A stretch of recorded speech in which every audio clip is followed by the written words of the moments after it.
우리 함께 읽었더니 8장 앞장인 이 7장에서는 이스라엘 백성의 불순종에 대한 심판으로 이 끔찍한 일들이 벌어질 것을 예언합니다.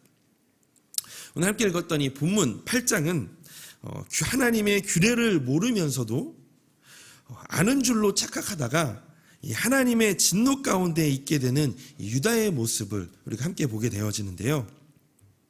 오늘은 이 예레미야서 이 8장을 묵상하며 하나님의 규례를 모르면서도 아는 척하는 이 이스라엘의 백성의 모습을 통해서 우리에게 주시는 교훈이 무엇인지를 함께 살펴보려고 합니다. 먼저 본문 10절에서 11절의 말씀을 함께 읽도록 하겠습니다. 10절, 11절 말씀입니다.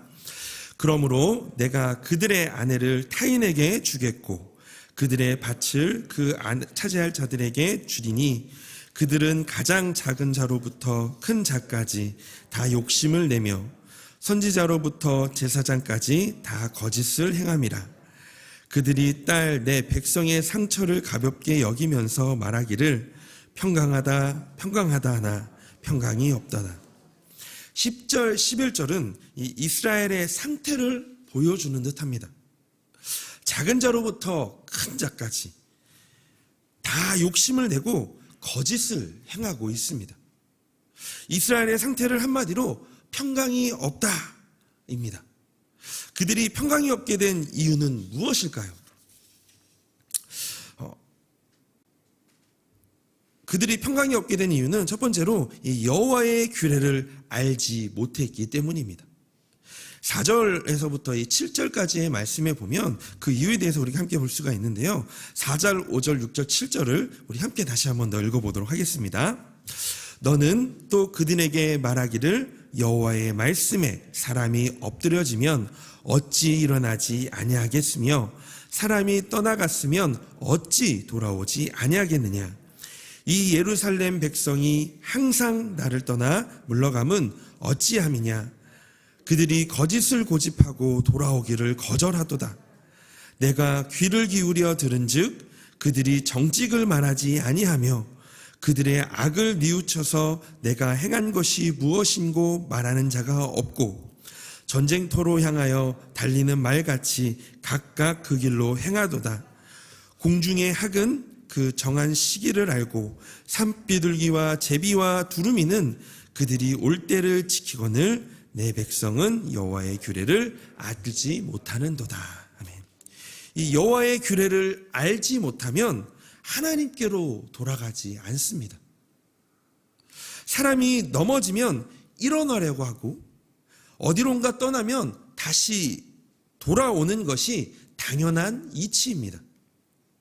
이 7절에서 이 학, 산비둘기, 제비 그리고 두루미의 비유는 하나님의 말씀을 지키는 것, 즉 하나님의 길에서 벗어났다면 다시 돌이키는 것이 당연한 것임을 암시해 주고 있습니다. 그러나 이스라엘은 전쟁터로 달려가는 말같이 죄악의 길로 달려가고 있습니다. 이들이 이렇게 행동하게 된 이유는 하나님의 말씀, 즉 여호와의 규례가 하나님께서 이스라엘에게 주신 것이라고 생각했기 때문에 그 자체로 지혜를 갖고 있다고 착각했던 것입니다. 그래서 하나님의 규례를 모르게 되었던 것이죠. 그들에게 하나님의 율법이 늘 가까이에 있었지만 오히려 하나님의 말씀을 받지 않았고 그 음성을 듣지도 않았습니다.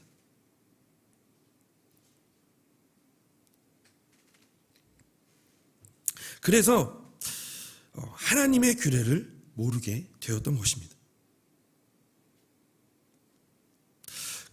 그래서 그들은 또한 늘 거짓을 고집하게 되었고 하나님께로 돌아오기를 거절했던 것입니다. 앞장에 7장 예레미야서 7장 28절에 이렇게 이야기합니다. 너는 그들에게 말하기를 너희는 너희 하나님 여호와의 목소리를 순종하지 아니하며 교훈을 받지 아니하는 민족이라. 진실이 없어져 너희 입에서 끊어졌다 할지니라. 또한 이 율법을 해석하는 자들이 거짓말을 함으로 하나님의 말씀을 저버리고 있었습니다. 8절 9절의 말씀입니다. 너희가 어찌 우리는 지혜가 있고 우리에게는 여호와의 율법이 있다 말하겠느냐. 참으로 서기관의 거짓의 붓이 거짓되게 하였나니 지혜롭다 하는 자들은 부끄러움을 당하며 두려워 떨다가 잡히리라. 보라, 그들이 여호와의 말을 버렸으니 그들에게 무슨 지혜가 있으랴. 이제 더 이상 그들은 정직을 말하지 않았고 자신들이 행하고 있는 죄가 무엇인지도 몰라서 회개하지도 않았습니다. 왜냐하면 여호와의 규례를 알지 못했기 때문입니다. 이와 같이 우리가 성경책을 갖고 있고 교회에서 매주 예배 생활을 한다고 해서 하나님이 원하시는 삶을 살고 있다고 생각해서는 안 됩니다. 또한 우리가 예수님을 믿음으로 구원을 받았고 매일의 이 삶을 경건하게 드리는 것으로 만족해서도 안 됩니다. 나 이 정도면 좀 잘 신앙생활하고 있는 거 아니야? 이런 마음을 우리는 좀 가져서는 안 됩니다. 왜냐하면 오히려 이 우리의 삶의 순간을 하나님 앞에 내려놓고 주님이 원하시고 기뻐하시는 것이 무엇일까를 고민하면서 그렇게 살아내려고 애를 쓰는 것이 바로 오늘을 살아가는 우리 주님의 성도들이 해야 될 일들입니다. 그들이 평강이 없게 된 이유 두 번째는 여호와의 규례를 안다고 착각함에 따른 이 결과 때문입니다. 이 본문 9절은 하나님의 말씀을 버린 자들이 부끄러움을 당하고 두려움에 사로잡힌다라고 말합니다. 우리 9절 말씀을 함께 읽어보도록 하겠습니다. 지혜롭다 하는 자들은 부끄러움을 당하며 두려워 떨다가 잡히리라. 보라, 그들이 여호와의 말을 버렸으니 그들에게 무슨 지혜가 있으랴. 잠언 9장 10절에서 말하듯 여호와를 경외하는 것이 지식의 근본입니다. 그런데 그 지식의 근본을 이들은 외면하고 거절하게 되니 이스라엘의 선지자, 제사장 모든 이들에게 지혜는 사라져 버렸습니다. 그들을 지탱해 주던 하나님을 외면하니 각자가 이 지혜의 기준이 되어 혼돈과 파멸에 빠지게 되어버린 것입니다.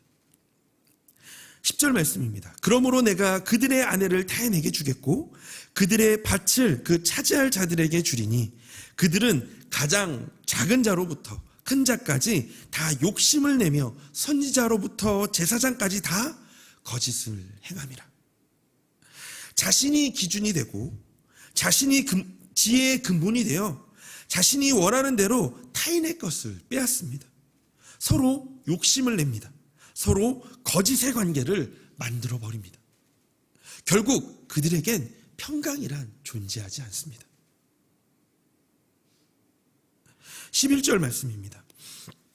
그들이 딸 내 백성의 상처를 가볍게 여기면서 말하기를 평강하다 평강하다 하나 평강이 없도다.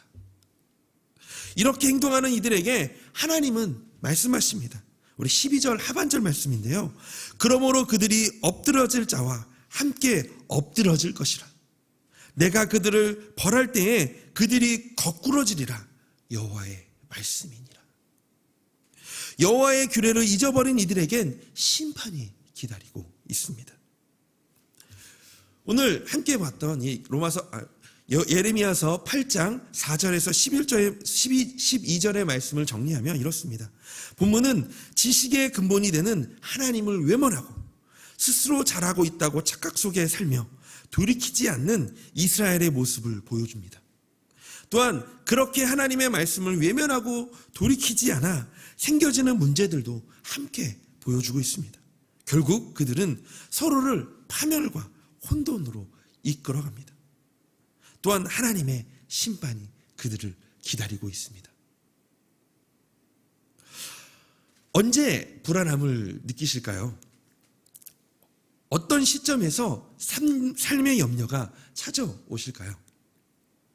불확실한 선택 때문에, 그리고 또한 그 이후에 보이지 않는 그 미래 때문에 삶의 모든 순간마다 해야 하는 선택 속에서 지혜롭지 못한 삶이 우리를 더욱 불안하게 만드는 것 같습니다. 그러므로 오늘 이 본문의 말씀을 통해서 함께 생각해 볼 이 적용점은 먼저 우리의 인생 여정을 바르게 가고 있는지 말씀을 통해 돌이켜 점검하기를 원합니다. 내가 의지하고 있는 것이 하나님의 말씀인지 아니면 그 외에 다른 것인지 우리의 마음의 중심을 점검하기를 원합니다.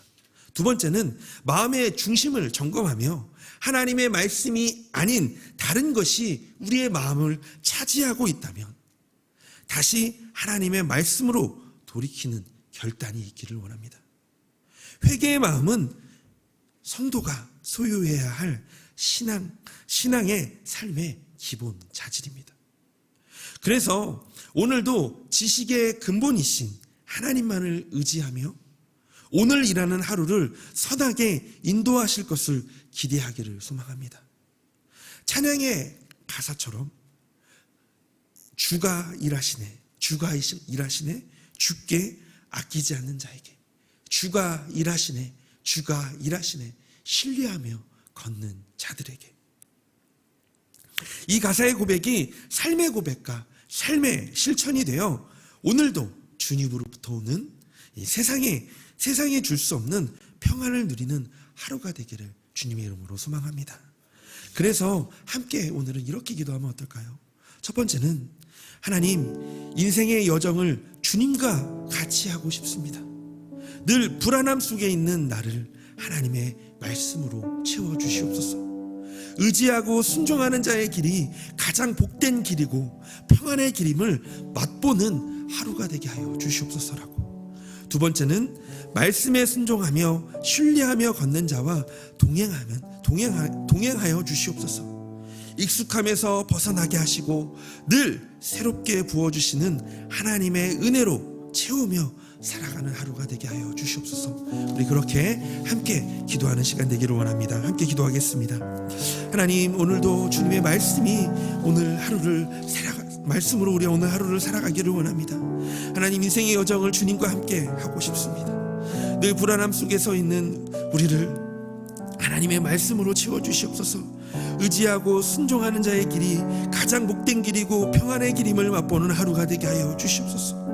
하나님 또한 말씀에 순종하며 신뢰하며 걷는 자와 함께 동행하여 주시고 익숙함에서 벗어나서 날마다 늘 새롭게 부어주시는 하나님의 은혜로 채워가며 살아가는 하루가 되게 하여 주시옵소서. 하나님, 오늘도 주님과 함께 하기를 원합니다. 주님의 마음이 우리 안에 가득하게 하여 주시옵소서. 하나님, 우리와 함께 하여 주시옵소서.